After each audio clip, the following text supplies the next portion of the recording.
Hello, hello. Welcome back to American MMO, the only gaming channel on YouTube that will never tease you with content not coming to your Western keyboard. My name is Aaron, 20-year veteran of the MMO community, loving all things games.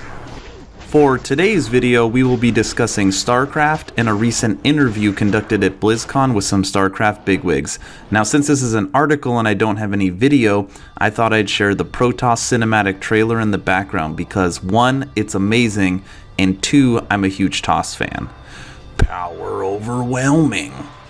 That's like the best voice I could make for Protoss. As always, I will share my thoughts. Please feel free to share yours in the comment section below. Here we go.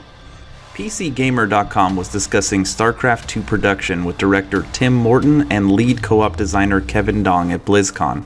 It was asked, are you making StarCraft 3? Blizzard announced numbered sequels to multiple of its big series this week, after all, so it's not out of the question. Now, Morton's answer didn't suggest that StarCraft 3 is secretly in production, though he could have an excellent poker face, but he did suggest that he'd very much like to build it. Morton went on to say, the best way for us to figure out our future is to hear from players. So I think if there's an interest in seeing more RTS games, sending that message to Blizzard would be a wonderful thing. PC Gamer asked if they were waiting for the right time then. Answered, ultimately the team that works on StarCraft 2 is incredibly passionate about their real-time strategy as a genre, said Morton. I can certainly say it's my favorite genre to play so far. It's been my favorite genre to work on. Dong agreed, and they went on to discuss the genre for a bit. Morton brought up recent independent games in the genre like Tooth and Tail, and they are billions, as well as Microsoft and Relic's work on Age of Empires 4.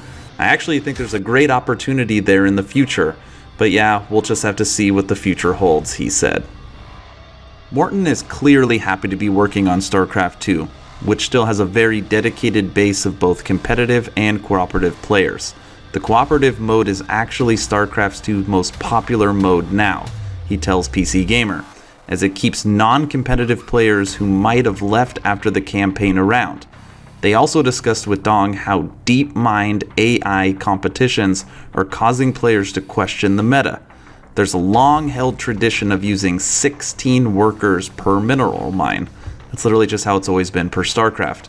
The AI, however, recently used as many as 21, and players are now wondering who's right. The things the PC community care about, I tell you. I seriously love it. But it sure sounds like Morton is up for StarCraft 3. If Blizzard gave it the green light, it sounds like demonstrating a bigger market for RTSs is the key to its success.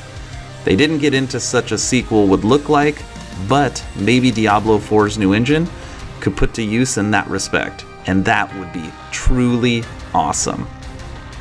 Okay, a little honesty. I'm having a hard time recording tonight because I keep watching the trailer as I'm speaking, and it's so engrossing. I hope you all enjoyed that as much as I did. Oh, you know what time it is.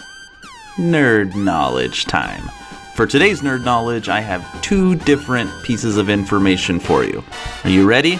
Nerd knowledge number 1, and of course, these are about StarCraft. StarCraft, which came out in 1996, was revolutionary for the time. Before this game existed, there really wasn't any real-time strategy games that worked quite as advanced as StarCraft did. The closest series would be like the Red Alert series. Ever since, games use similar models that would not have existed if it wasn't for this game. StarCraft literally created the RTS genre.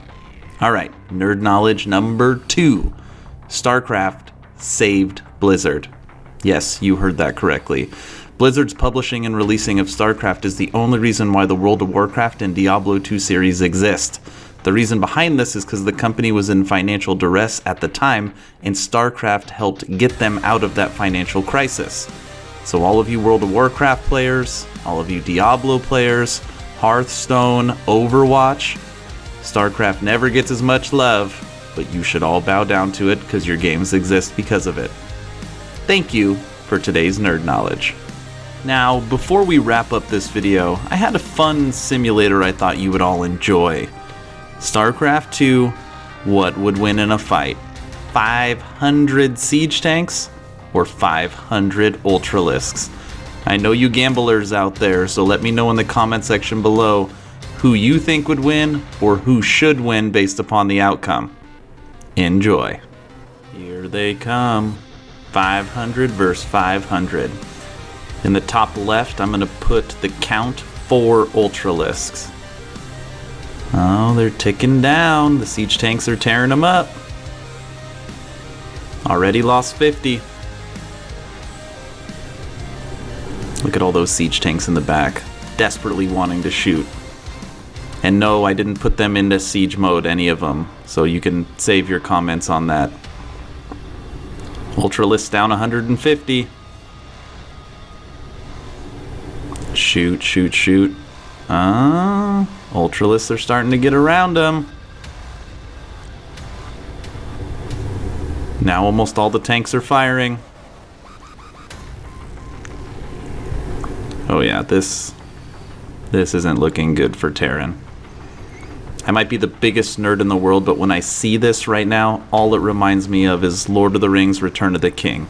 If anybody has seen that movie or gets that reference. Dang. Don't mess with the swarm. And that's the video. I hope you guys all enjoyed that little simulator at the end. I thought it would be fun to throw it in. Morton and the dev team want to make Starcraft 3. What do you think? Should we make enough noise to try and get that sucker into production?